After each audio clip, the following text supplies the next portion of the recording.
Welcome to the Her Voice Shines podcast, where we celebrate the power, brilliance, and resilience of women everywhere. I'm your host, Shanasia Washington. Join us as we share inspiring stories and insights from extraordinary women who have found their voice and are making a difference. Together, we'll create a ripple effect, illuminating the path to visibility and empowerment. Let's break barriers, shatter ceilings, and lift each other up. In each episode, we dive deep into the journeys of women who have turned their challenges into triumphs and their dreams into reality. Whether you're looking for motivation, guidance, or a community that understands your journey, you're in the right place. Stay tuned and remember, let your voice shine. And just like that, we're back like we never left. It is Shanasia Washington, your fabulous host of the Her Voice Shines podcast. And I'm so excited to be here. We're kicking off a fabulous recording cycle. I always have the most fun here. And I'll tell you guys all the time, it's the best podcast on the planet. Why? Because number one, I'm the host. And number two, we bring the most amazing women. And we have someone here today that's going to do our normal drill, which is tell us her name, where she's streaming from, and we get the magic of her story. Without any further waiting time, here's my rock star guest for today. Hi, I'm so excited to be here. I'm Patricia Grabarek. I'm actually streaming from a hotel room in San Jose, California. I live down in Los Angeles, but I'm up here for work today. My story. So I am a child of immigrants. My parents moved here from Poland, and it's always been my dream to be, highly educated. I was a little nerd growing up, loving to read, loving to write, loving to learn. So my journey included lots of schooling. I went to UCLA for undergrad. And when I was there, I learned a lot about psychology. That's kind of where I was focusing. And I really wanted to spend time understanding how to help make people's lives better. My goal was to try to find a way to help people be able to thrive in their life. I was working with some health psychologists, and they were studying stress and chronic illness. I am a big mush at heart, so it was very difficult for me to work with patients with these really severe illnesses without taking that home with me. So I started kind of exploring different ways to do stress research in a different capacity.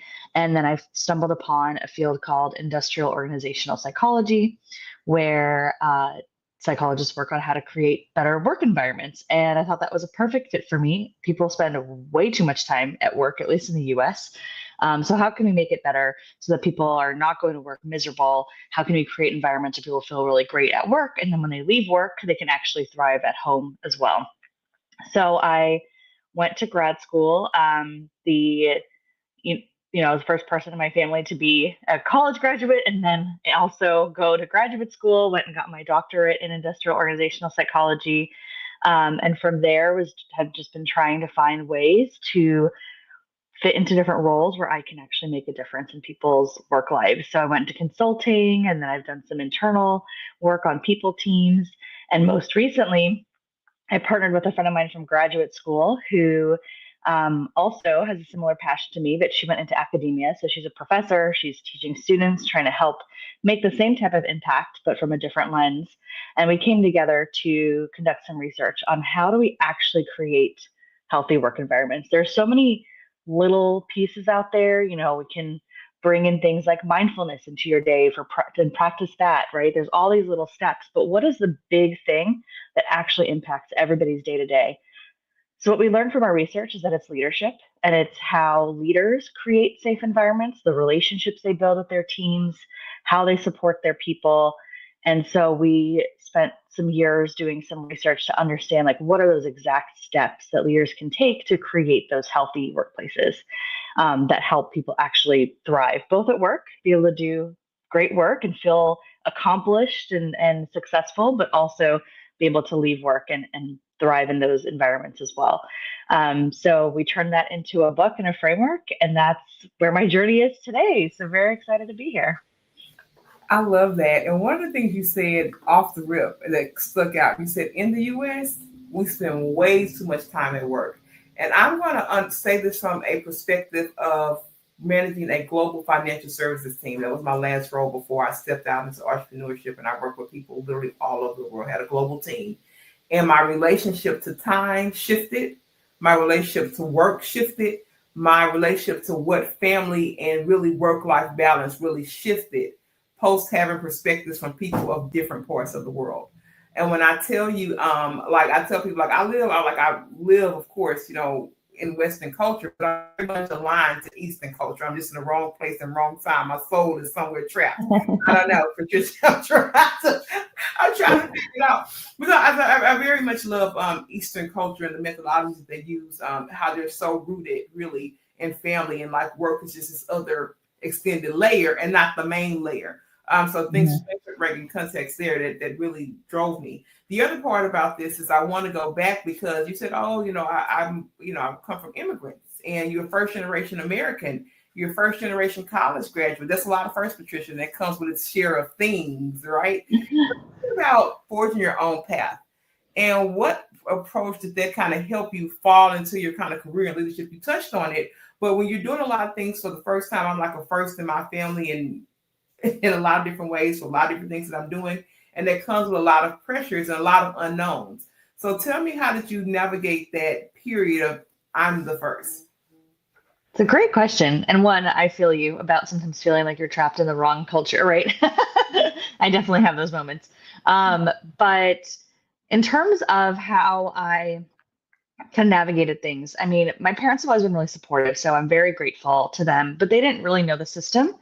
When I was really young, from the very beginning, I'm sure a lot of immigrant kids can relate to the idea that your parents would use you to translate things for them, right? Help write notes to teachers or, something for work, anything like that, because your English is likely better than your parents as they're still kind of learning it and learning as an adult, which is a lot harder than when you're learning as a child. So from a young age, I was helping them navigate things as well as, just getting their support. And as I tried to navigate things myself, so they'd never gone through the schools here. Obviously, they hadn't gone through college. So applying to colleges, figuring out even like FAFSA, the whole like financial system, all of that kind of just fell to me. And I think my parents took a step back and just let me do all of that because I was kind of a go-getter right from the very beginning and just willing to try and test things out and try to figure it out myself.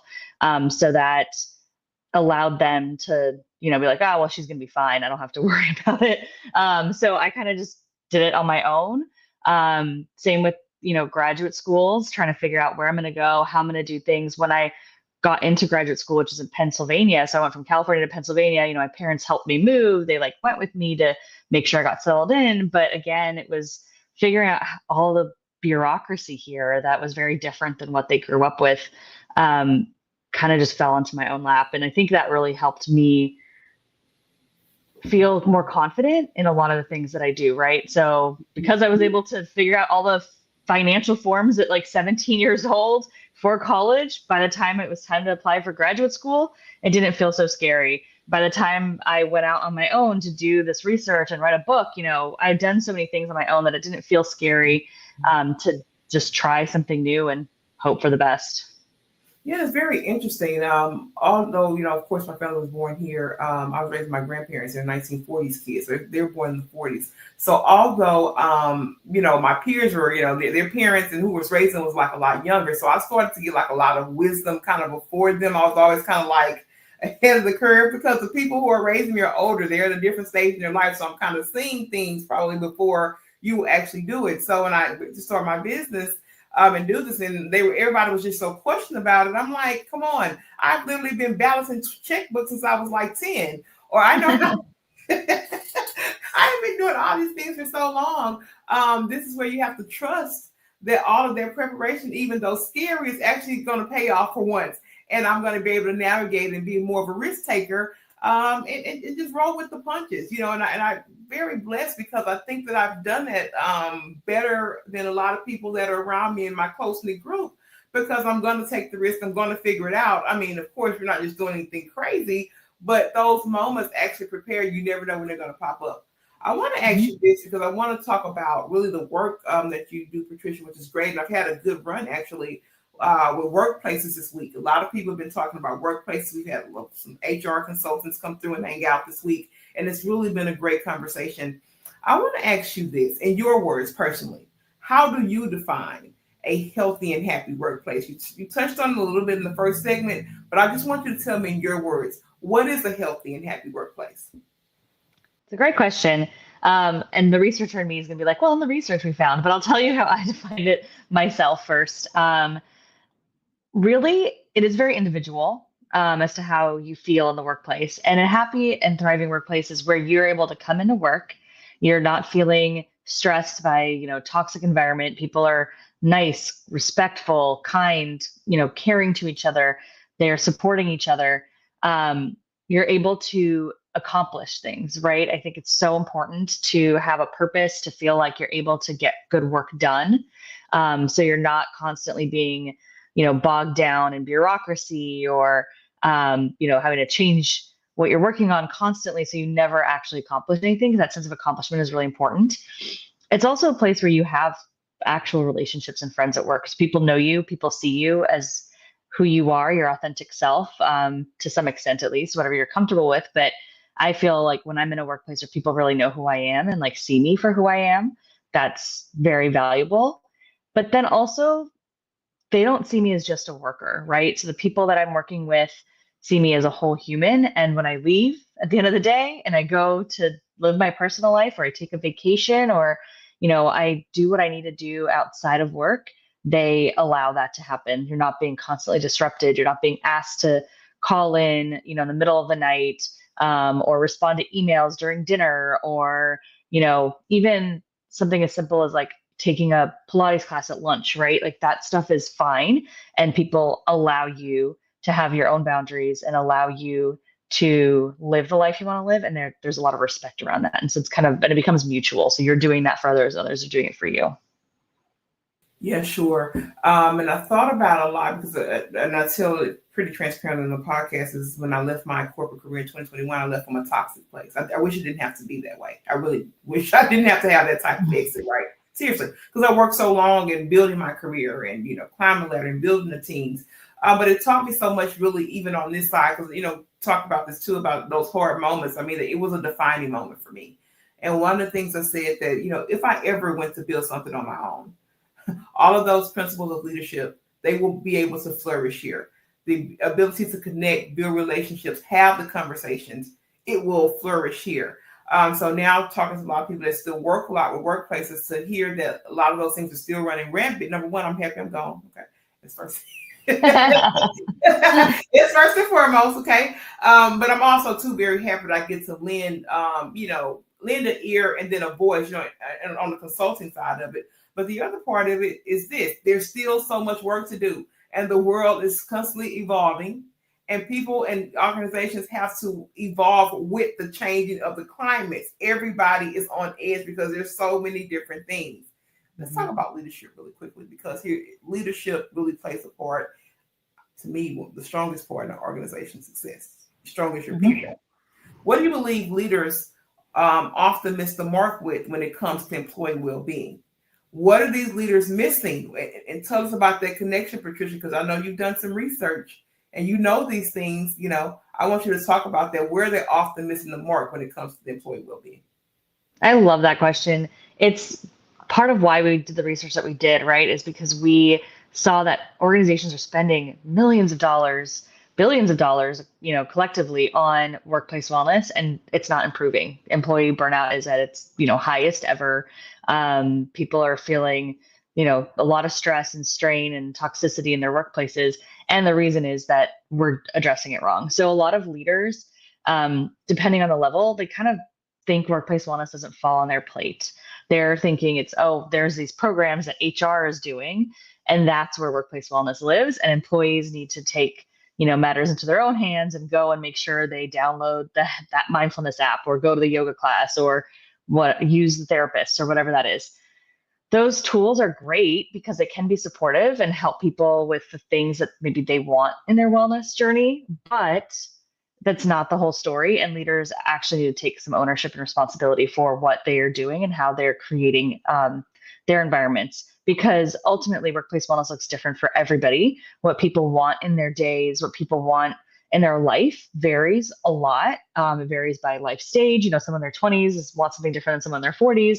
But also individually, people, for me, maybe wellness is going to Pilates, making sure I get all my avocados that I love, right? Things like that. And then other people maybe like to bodybuild, or maybe they're not as into exercise and they're really more focused on other things.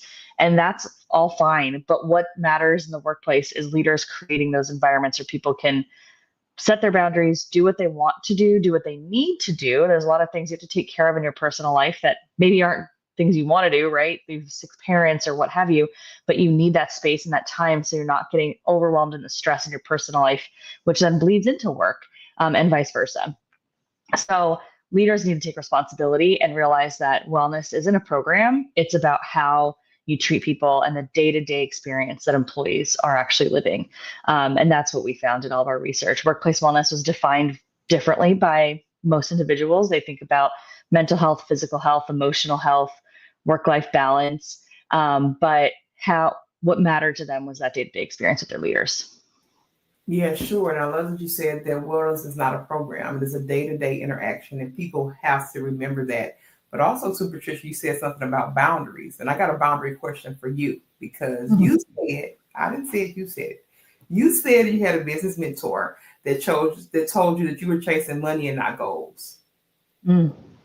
Yeah. It's a hard thing to fit in. So tell me about how that changed your business trajectory after hearing that. And then right after that, I want you to tell me, how did that shape what you say yes to and what you say no to? Because a lot of times we look at that business holistically, it starts to help us jog. Is this money driven? Is this goal driven? And how do I determine that boundary to say yes or no? I love that question. Yeah, it's so easy when you're an entrepreneur to fall into the trap of, oh gosh, like I don't know where the next paycheck's coming from, so I'm going to say yes to everything. And then I was very lucky to get introduced to a CEO and founder of a startup that had founded many startups. And when we were having a conversation, he was, giving advice and talking about what we do. We don't want to be like, our goal was never to be like traditional consultants, right? Going super deep in like a problem within an organization, because what I want our framework, our Leading for Wellness framework, to really touch as many organizations as possible, which is why a book was part of the focus, so that we can see, hopefully, change kind of more broadly and have others help us implement kind of deeper, right? So we want to kind of be the big picture folks, and hopefully folks will kind of take what we're teaching and learning, and run with it in a way that can make big difference across large amounts of organizations versus just a few.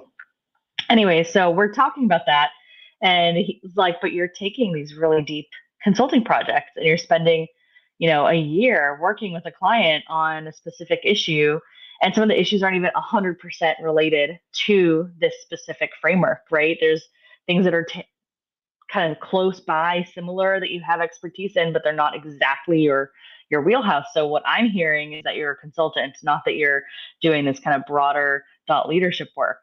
And I mean, it for a moment I was like, got a little defensive, but then I was like, wait a second, you're right. Like we're worried about where the money's coming from. And so if a client that we've had before, or a friend of ours, is like, hey, I have this project, like, yes, we'll do it, even if it's not 100% what we want to be doing. So when we thought about that, we realized how much time we were wasting. What we were spending our time and money on wasn't really what we wanted to be doing. And so we decided it was more important for us to take a step back and think through exactly what we wanted to be doing and tackling, what kinds of projects we're going to say yes to, what kind of projects we're going to say no to, how are we going to prioritize our time to do the research, to write the book, to do the things that we really care about. And so we found ways to kind of mitigate that fear of, we both are still working outside of our project, our business, Worker Being, because we're like, you know what, it's more stable for us to have that income right now and to focus any of the energy that we have on Worker Being to really be specific for what we're doing there. And I think it's made a huge difference. It got us to the book, right? We were able to actually do the research, spend that time and write this book, and not feel that fear of chasing the dollar here and there. So that's kind of what we did. And I'm hoping that we'll continue to do that well. Yeah, sure. It kind of reminds you like when I worked project manager for a little while and they had scope creep. Like, okay, how much of this is really in scope and how much of this is just now scope creep that's costing too much time money, and when you're an entrepreneur, visionary power, because it takes a lot of power to be a visionary to figure out what you're going to do. But then when you're also too taking on these projects that don't really fit the shape, we don't even understand like the mental strain that, because you have to plop over there and think about this crap that don't even really matter at the end of the day. It's a real thing. But I want to say, Patricia, congratulations really on publishing Leading for Wellness. I know that you've put lots of time into that. So a huge congratulations to you. If someone wants to read that, and I know it's a lot of good stuff in there, if you could say this, if nothing else, I want you to do and know this, what would you say about that book, just really that core message and that one thing? I know there's many. If you could just put it all in just a really good, strong phrase, what would you want them to get out of it? Ooh, I love that. So I've already kind of mentioned some of the pieces that are really important, right? Like leadership is a key to driving wellness. The book is full of very specific behaviors for leaders and how they can create that environment. But I think for every single person, the place to start is to come in as a leader, be authentic, and build trust with your team. So if you start there and you're able to build like that trust and have real honest conversations with your team, you're going to be a large percentage of the way there. You're going to be able to start to make a difference in how your team is functioning. So I think that's like my number one piece of where to start. If you don't have time to get through every step in the book right away, start there and remember that as a leader, you are making a difference in people's wellness and their day-to-day lives just from that. Yeah, I love that. Now, I'm also too an accountability girl. I believe everybody should have their share of accountability. So I got to ask you this, and let's talk about employees specifically, because there was one time when I was an employee and I took my share of accountability and making sure that I can control what I can control and do that in the best of integrity and the best of joy. So let me ask you this. What role do you think employees play in shaping a workplace culture? Because there's a lot of, I mean, of course, the leaders are employees too, technically, but what can that everyday person do? Because a lot of times, we'll look at some things that our neighbor may sit at the cubicle or the desk next to us, and you know in your heart, you're not shaping no good workplace culture, but we're not going to call you out on it. What can that everyday person do, Patricia, to enhance workplace culture? Yeah, I think it's a great question because leaders are, they're integral, but they're not the only ones that are obviously impacting the work environment, right? And leaders can be formal and informal. So you could be somebody that people look up to and they kind of follow your lead, even if you're not formally managing folks. As an employee that does not have direct reports, how you treat people really matters. And even, like you said, calling people out, giving feedback if somebody is doing something that might be harmful to the environment is really important as well. So as an employee, some same kinds of things apply, like build strong relationships, support your peers, support your leader. Leaders are under a lot of stress and oftentimes don't get help and support either. So if you're able to play that role of supporting and helping others and then being strict about your own boundaries, being very intentional, like these are the boundaries I have. I log off on Fridays at 4 p.m. because I coach my kids' soccer team or whatever. Be very intentional about setting those boundaries, communicating those boundaries, and respecting those boundaries for yourself so that you can set an example and other people will follow, and you can kind of create a little cohort of folks that are doing the same types of behaviors and supporting each other and helping create at least pockets of a work environment that are more positive. So I think you have a lot of influence if you're able to create, close relationships where you can support folks within your own teams. Yeah, I love that because I love that focus of just because I don't have a direct report, I don't have any accountability to hold up, this personal integrity system. And we see that a lot. I mean, as somebody who, of course, worked sometime in my career, as someone with no direct reports, and then coming over to having too many direct reports at one time, I was trying to figure out, I'm just 27 years old. Like, what? I don't know. Look, I'm just getting here. But one of the things I can honestly say, is that where the superpower shine is that where many of my peers who are around the same age that were, transitioning to management style really envy my heart and core community. My heart and core is really wanting to see people work and play well together. Won't be perfect, but really wanted to do that. And I was like letting that lead. And I do believe that was really the key to kind of my success and staying in that managerial realm. But one of the challenges, it's interesting, like one of my worst, I don't want to call him worse because he's grown so much. God bless him. One of my most challenging reports. He super smart guy, super smart. I mean, and I tell you, he could get it. I mean, this brain was like out of this world. But oh my gosh, he was like kind of a spoiled kid, and he was very like that. I mean, he said some things to people that was just kind of like, and I would always have, and they were like, oh, we don't know what you do. We can't handle it. But they would, he's a little bit entitled, so they really wouldn't just fire him. It was just a bunch of different stuff. And I would always take him in the room and have a conversation with him. And they were like, we don't want to work with him if you're not here. And it was just one of those, yeah, I know. Wow. I know.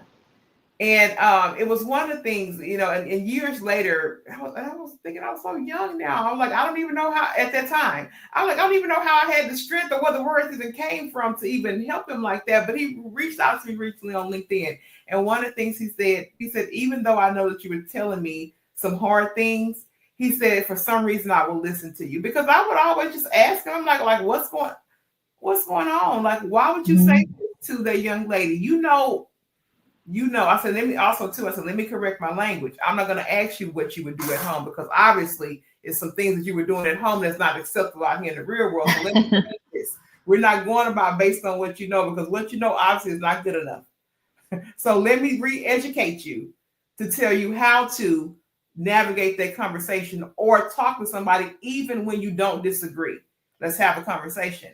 And that was one of the things that I was like, oh my gosh. And looking back, like if I was at this age and this knowledge, I wouldn't have even dealt with that.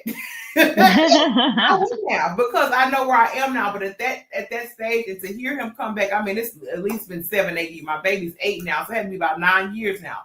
For him to come back and say that to me, I mean, it almost brought tears to my eyes because it really tells you that, you have your own accountability about how you can shape. You can't change everything, right? But you can shape some of those everyday realities with the people that you interact with on a daily basis. So I wanted to make sure that you answer that from our expert status, because I know that's what you do.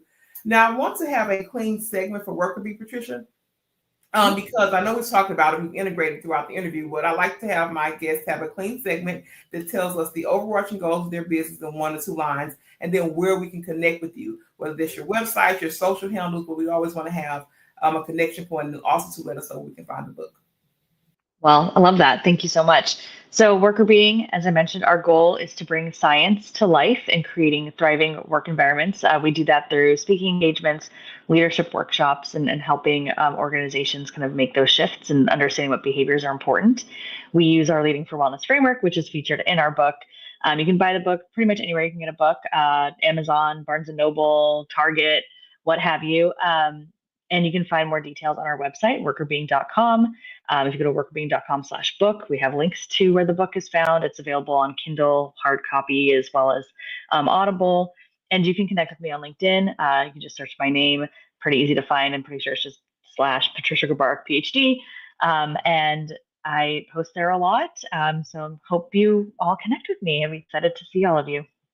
Absolutely love it. Now, you don't know this, but I prepared a rapid fire round for you, Patricia. These are 10 pre-prepared. Yep.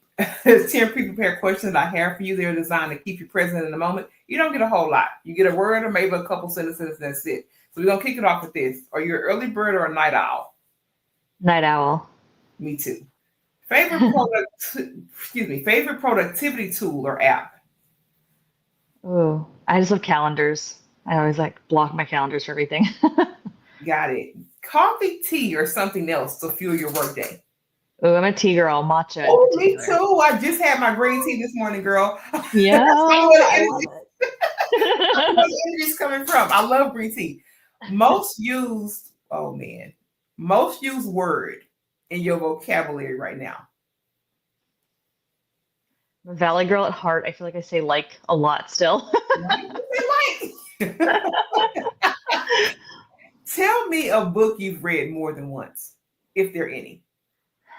Fiction, the book Rebecca. It's like a gothic romance novel, Hitchcock movie, all that. It's great. So Patricia, I'm not picking up a gothic vibe. I wasn't expecting you to say that. I was not picking that up right now. Okay, so it's not gothic the way it's meant currently. It's more like Jane Eyre, Charlotte Bronte, that vibe. I just wasn't picking it up. Okay, give me a dream keynote, like a speaking location. They're saying we're having Patricia come out here and do this keynote speaker at X location. Where's Patricia going? Oh, I want to go somewhere in Europe. Ooh, okay. I don't know. Some conference in Europe. I'll take Europe. Come for me. Give me a song that always gets you in that pumped feeling. This is most random, but there's a song called "My Goddess" by the X's, which I feel like is not super popular, but it's very intense. That's your song. It don't have to be popular. That's Patricia. Give me one workplace buzzword that you could do without. Oh my gosh, I'm hating the ghost trend. Ghosting, ghost firing, like all these things that use the word ghost. I'm like, just use the words that we know what they mean. Like, we don't have to make a new term for it. That's been driving me bananas lately. That's a good one.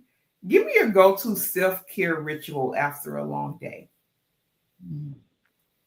I am a Pilates girl. I know I mentioned it multiple times. So I love to make sure I get some Pilates in, and that kind of helps calm my brain too. Pilates tried to play a trick on me, Patricia. I'm like, oh, it's just Pilates. Girl, I was 3 minutes in about to die. I said, wait a minute. It's not easy. Yeah, it's definitely tough. This is my last one. Give me a leader, past or present, that you'd love to sit down and talk to. Ooh.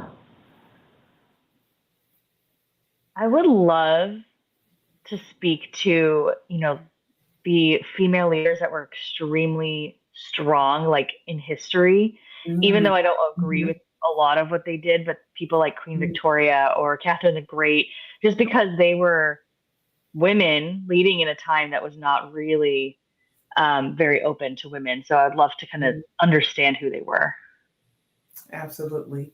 Now, Patricia, we're going to cue over you for final thoughts. This is a part in our show. We give our guests their final thoughts. It gives us some great parting words to the space. And it also gives us something that captures the essence of Patricia. So I'm going to cue over you for final thoughts, and I'll be back to close the show. Great. Well, my final thoughts, I hope that everyone that's listening is able to take a few things away to create better work environments and really think about how to be intentional about your own boundaries, about what you're looking for in your work, and thinking about creating strong relationships and connections at work that can help support you and you help support others. I am really very passionate about making work not a place of suffering, but a place where people can thrive, feel a sense of accomplishment, have a purpose, and be able to live a life more fully than they are today. So that's my final parting thought and wish for everybody that's listening.